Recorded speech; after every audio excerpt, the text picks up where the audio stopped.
Bonsoir à tous, mes amis. Comment allez-vous? J'espère que sincèrement vous allez très très bien. Je regarde la fin du match entre l'Angleterre et le Sénégal.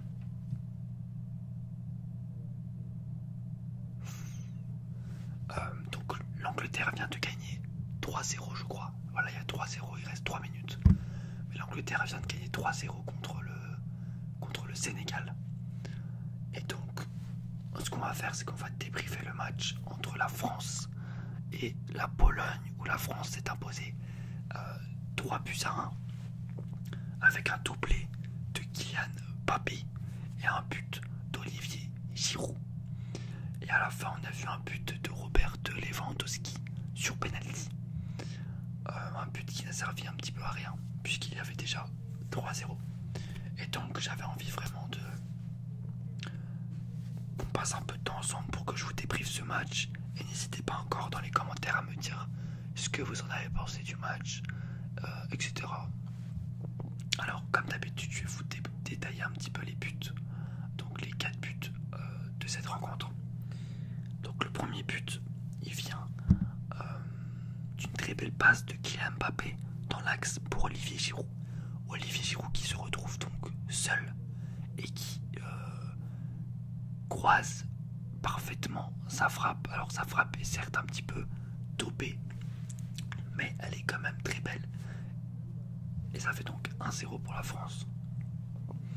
Ensuite, on a 2 buts un peu du même acabit, avec une première fois Kylian Mbappé qui décoche la lucarne gauche de Szczęsny avec une frappe surpuissante et assez exceptionnelle, on en reparlera. Et un deuxième but, un petit peu la même chose, où cette fois-ci Kylian Mbappé décoche la lucarne droite de Szczęsny, ce qui fait donc 3-0, et Robert Lewandowski qui marque sur penalty suite à une main de Upamecano. Voilà, donc ça fait donc 3-1. Donc c'était un superbe match. Alors personnellement, si on rentre dans une analyse un peu plus détaillée du match, j'ai trouvé la première période de l'équipe de France un petit peu compliquée. On avait du mal, alors certes les 10 premières minutes ont été intéressantes. On a eu quelques occasions. Mais après, on a commencé à laisser le ballon à cette équipe de la Pologne, ce qui est assez dangereux, dans le sens où on est quand même, nous, l'équipe de France, capable normalement de proposer beaucoup plus, d'avoir beaucoup plus la possession du ballon. Là, non. Donc, on leur a laissé le ballon. Et donc, il y a eu quelques occasions côté polonais, notamment 2 grosses occasions, avec un but, pas du tout, avec une frappe de Robert Lewandowski à côté du cadre et une très très grosse occasion juste après, une très très grosse occasion où Lloris fait un arrêt déterminant, ainsi que Raphaël Varane qui sauve le ballon sur sa ligne. On a eu du mal, mais en deuxième période, ça a été beaucoup mieux. On a vu une équipe de France beaucoup plus agressive. On a vu un Antoine Griezmann beaucoup plus juste techniquement, alors qu'en première période ça a été un peu plus compliqué. Et comme je l'ai dit lors du dernier match, pour moi le joueur qui conditionne cette équipe, c'est Antoine Griezmann, clairement.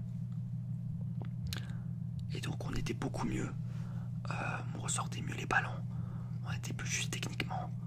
Et après, quand on a un joueur de classe comme ça avec Mbappé, bon bah voilà, on a pu faire la différence. Mais je pense qu'il faudra quand même faire attention. C'est ça qui m'inquiète un petit peu, c'est qu'au prochain match on va donc affronter cette équipe d'Angleterre, et là ça va être complètement différent. Je suppose qu'on va jouer vraiment en contre-attaque. On va faire très mal avec Mbappé, Dembélé, etc. Mais défensivement, on voit quand même qu'on n'est pas serein avec un joueur comme Jules Koundé, côté droit, qui n'est pas son poste et qui du coup bah, voilà, est un petit peu en difficulté. Et donc là ça va vraiment le gros match hein, de ces quarts de finale. Et donc bon bah c'est très excitant, mais ça fait peur et on verra bien ce que l'avenir nous réserve. Donc je vais faire un petit résumé par rapport au match et puis après on fera donc une analyse poussée individuelle. Donc sur le match, on a bien débuté le match, on avait le ballon, on avait quelques occasions. Après ça a un petit peu liquéfié, on a commencé à perdre des ballons. On a eu un Griezmann un petit peu moins fort que sur les précédents matchs. La Pologne a gagné confiance. La Pologne a réussi à avoir la possession du ballon et ils ont réussi à se créer quelques occasions. En deuxième période, ce fut beaucoup mieux. On a eu beaucoup plus d'espace dû à la fatigue polonaise et dû au fait qu'ils ont dû prendre plus de risques pour marquer. Et voilà, c'en est venu les 2 buts de Kylian Mbappé. Et donc voilà pour ça. On va maintenant passer plus sur le côté individuel des choses. Avec Hugo Lloris dans les buts. Un Hugo Lloris un petit peu fébrile. J'ai trouvé vraiment, moi je noterais aller un petit 5, 6 maximum, puisqu'il a fait quand même 1 ou 2 arrêts déterminants. Mais j'ai trouvé un peu fébrile sur ses dégagements, notamment 1, et puis même au niveau de ses prises de balles. Côté gauche, on a Théo Hernandez, qui je trouvais un petit peu moins rayonnant que lors des 2 derniers matchs. Il a fait son travail, il a essayé de proposer, donc pour moi c'est un 6. En défense centrale, on a donc Raphaël Varane, qui a fait un match correct, même s'il me fait un peu peur sur certaines phases, mais voilà, je lui mettrai un 6 sur 10. Un 6 sur 10, il a été plutôt bon, sans plus. À côté de lui, on a son compatriote Dayot Upamecano, qui a fait un match très solide, et c'est un joueur très impressionnant depuis le début de la compétition. C'est vraiment un patron, il arrive à apporter cette agressivité qu'il nous faut, et pour moi ça sera un 7 pour Dayot Upamecano. C'est très bien ce qu'il réalise, et vraiment c'est très impressionnant au vu de son passif en équipe de France. À droite, on a donc Koundé. Ah, c'est pas mal ça, on voit les images de l'équipe de France. Attendez, je mets pause pour qu'on puisse voir un petit peu mieux.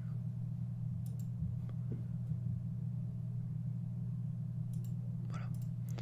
On a donc Koundé qui a été un peu en difficulté. Après, à vrai dire, ce n'est pas son poste. Il a essayé de faire comme il peut, il a essayé de colmater les brèches. Mais j'ai peur que contre des joueurs comme Phil Foden, comme Saka, comme Rashford ou Sterling, j'ai peur que ça ne passe pas. Mais on verra bien. Je lui mettrai un 5, voire 4, 4,5, allez. Ensuite, au niveau des milieux de terrain, on a Antoine Griezmann qui a fait un match mi-figue, mi-raisin. Donc je lui mettrai un 6 sur 10 maximum. Puisqu'en deuxième période, il s'est quand même réveillé. Il a été mieux. Donc les 5,5 pour moi. Ensuite, on a Adrien Rabiot. Je lui mettrai un 7 sur 10, voire 7,5. Voilà, 7,5 sur 10. Je l'ai trouvé très bon, surtout en seconde période. C'est un joueur vraiment qui est assez exceptionnel. Et finalement, on retrouve l'Adrien Rabiot qu'on a toujours voulu avoir. Et c'est bien qu'il se réveille vraiment et qu'il se montre dans cette compétition. Et on voit un Rabiot en forme patron depuis le début de la compétition.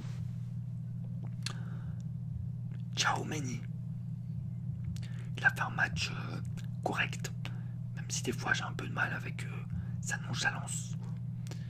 Pour moi, je lui mettrai un 6. Voilà, 6 parce qu'il est quand même utile, il est vraiment utile sur les ressorties de balles, etc. Ensuite, on a nos 3 attaquants.